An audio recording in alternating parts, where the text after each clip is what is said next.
Hey guys, so I wanted to show you how I write an outline for my book. Now, for my book, I usually start with a college ruled piece of paper or a Word document, and then I just start writing. For an outline, you have to start with the beginning of the story. Where else are you going to start? You start with the introduction or the main event or whatever you want to start with. Whatever you see as the start of the book is what you put as the first thing. Now, when writing an outline, I have two separate types of outline. I have the deep, detailed outline, which comes last, and then I have the little summary, the short outline that comes first. Now, let me show you some of my outlines as I explain this. Now, for my longer books, I have done outlines on lined paper, college ruled, but I've written two hashes on one college rule line. So here, there's 2 points on one line. So you can see that this had a lot of detail because 2 on one college rule, that's really small, lots of detail. But then for these picture books that I've been doing on computer paper, and then you can see here that I have just done the bullet points. And you can see that each bullet point is a different size. Sometimes I write small things, and sometimes I'm writing a lot of stuff in these lines. And that's because when you're writing an outline, you want to have either a little bit of detail, you know what this is going to be about. This one chapter or this one grouping is about this guy's grandma. That's all it's going to be about. It's going to be about the grandma. But if you want to say, okay, it's about the grandma, but I want to remember this one conversation that I want to write about. So you write down conversation with dog or conversation with grandson, and then you move on, or you can write out the actual conversation so you don't forget it. But usually for me, I'm just writing down things that I want to happen in each grouping or just in that introduction. I usually have an introduction, like I can see what's going to happen when he gets introduced. So I write down the whole introduction as points. This is going to happen, then this is going to happen, then that's going to happen, and then we're going to go into the story. So it's really up to you whether you write details or you just kind of like Johnny fell off the mountain. Johnny gets helped by a werewolf. Johnny and the werewolf go camping. So you see there's just details. But you can say Johnny fell down the mountain. While he was falling, glasses fell. He lost his special necklace. There's just a degree of detail that you can put into an outline depending on how you want to go. But for me, since I'm not usually, set on that outline, I'm going to write another outline. The small details don't come out until I do my deeper outline. Now, let's get to my Milk and Whitey Tidy story that I've been doing for this challenge on Google+. This is the outline that I did. Because it's a picture story, of course, I did it on the Word document like I was telling you guys. And here are my 22 bullet points. Now, I printed this off so I could show you guys my original 22 points. But I have now, right here, as you can see, there's little edits in here where I've circled a couple of dots in one, and that means that I am not sure that it needs to be just one dot or if it's going to be a group of dots.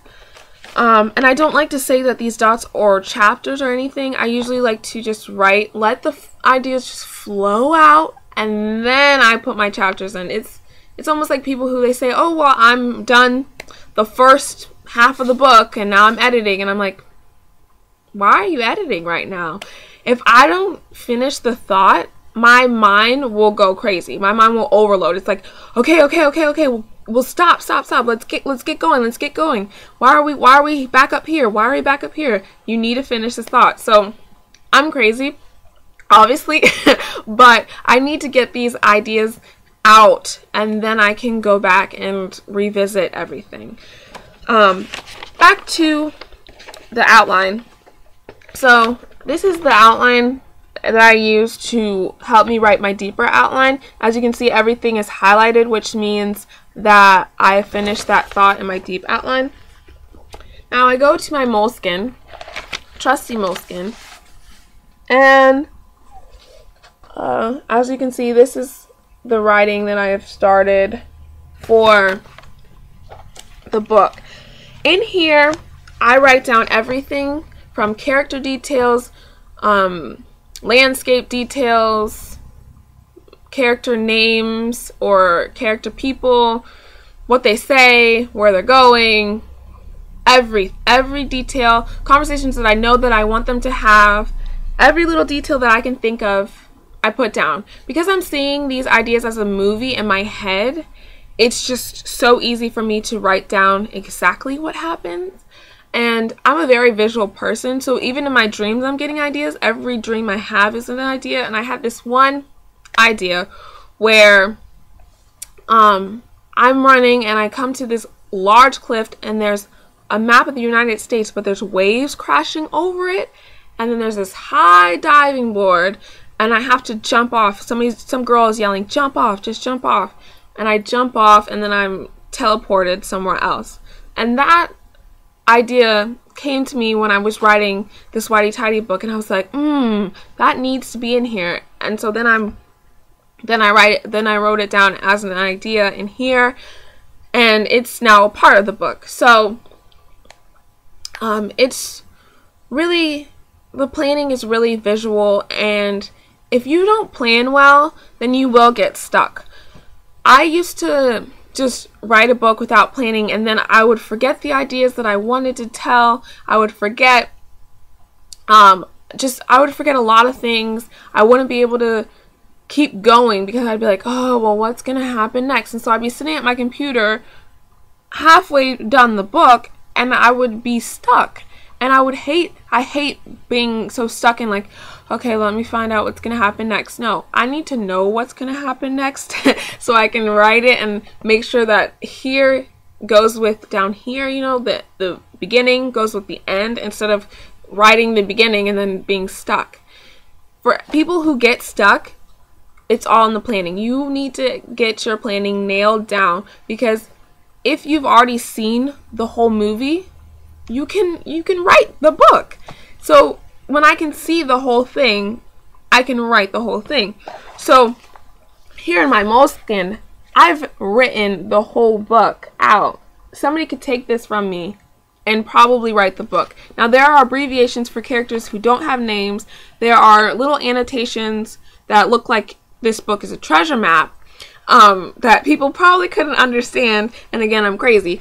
But you know, this is basically written. All I have to do now is sit in front of the computer, and I need to just get on my Word document and just spill this out onto the page. I will have this here, and I will be typing. That's all that's going to happen as soon as I sit down to write this book. It's really all in the planning for me.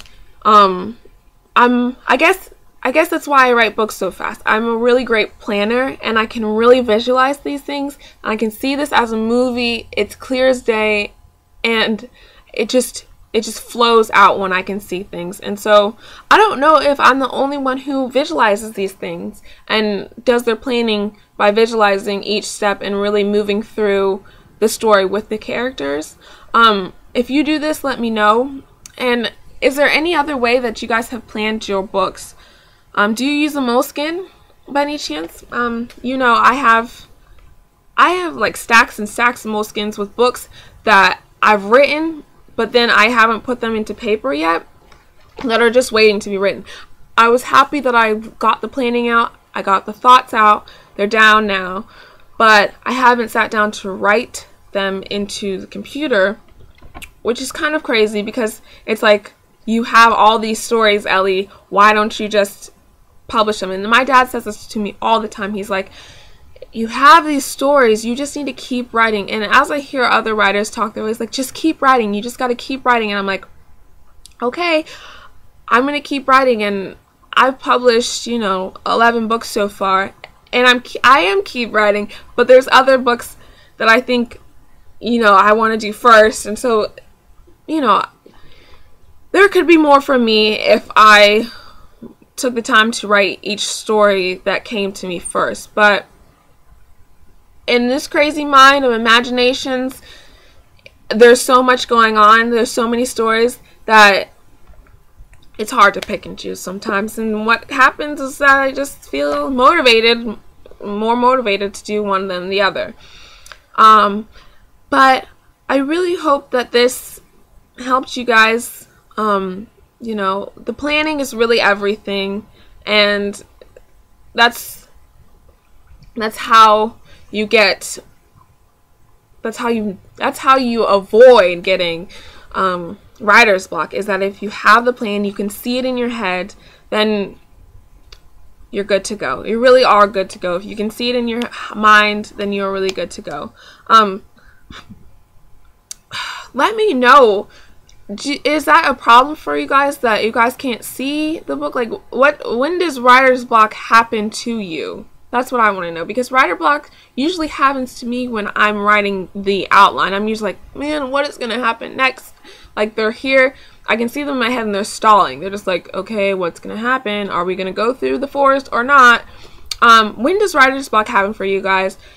And is there a totally different way that you guys plan? Let me know. I hope this was helpful. If not, well, but if it was, good, yay. But I will talk to you guys a little bit later. Bye.